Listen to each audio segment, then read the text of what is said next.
नमस्कार दोस्तों। भारत के सुदूर में एक राज्य स्थित था। उस राज्य का राजा भानु प्रताप था। भानु प्रताप ने अपने राज्य में एक परंपरा बना रखी थी, जिस परंपरा के चलते हर नई वधू को पहली रात राजमहल में गुजारनी पड़ती थी। राज्य की परंपरा के नाम पर राजा अपनी हवस को पूरी किया करता था, जिसके चलते न जाने कितने ही परिवार बर्बाद हो गए और कितनी ही लड़कियां शर्मसार हुई। उस गांव में नंदनी नाम की एक लड़की रहती थी, जो बड़ी ही खूबसूरत, बुद्धिमान और समझदार थी। जब उसका रिश्ता तय हुआ तो सारे गांव में खौफ छा गया। गांव के लोग सोचने लगे कि अब नंदनी को भी इस अमानवीय परंपरा का पालन करना होगा।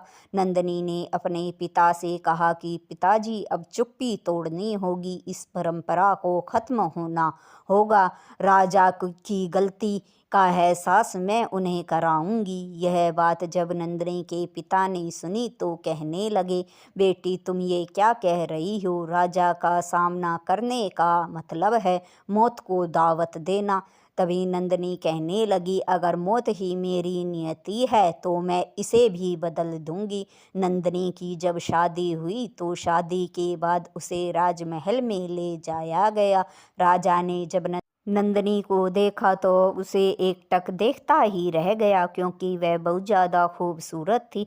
वह उससे प्रभावित हुआ। तभी नंदनी ने विनम्र स्वभाव में राजा से कहा कि महाराज, मैं आपसे एक विनती करना चाहती हूँ।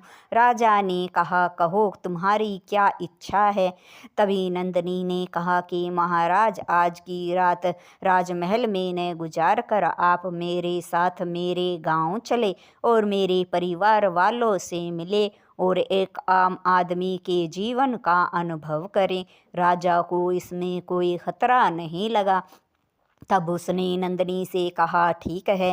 वह नंदनी के साथ उसके गांव चला गया। नंदनी राजा को अपने गांव के सबसे गरीब क्षेत्र की ओर ले गई और एक झोपड़ी को दिखाते हुए राजा से कहा, महाराज, ये देखिए, ये वही झोपड़ी है जिसमें आपकी अमानवीय परंपरा के चलते एक लड़की ने आत्महत्या कर ली थी। राजा यह सुनकर चौंक गया। फिर थोड़ी और आगे चल के नंदनी ने बताया कि महाराज, ये उस व्यक्ति का घर है जिसने अपनी बेटी की इज्जत बचाने के लिए अपनी सारी ज़मीन बेच दी। इस तरह से नंदनी ने गांव के उस हिस्से के हर घर की जो अलग अलग कहानी थी राजा को सुनाई, जहां चारों तरफ अमानवीयता, शोषण और अपमान के दर्द की तबाही मची हुई थी, जिसे देखकर और सुनकर राजा सोचने लगा कि उसकी इस परंपरा के कारण कितनी तबाही मच गई और कितनी ही जानें चली गई। इसका एहसास राजा को नहीं था, अब उसे इस बात का एहसास हो गया था। वह बड़ा प्रभावित हुआ। तभी नंदनी ने राजा से कहा कि महाराज, ये न्याय नहीं, अन्याय है।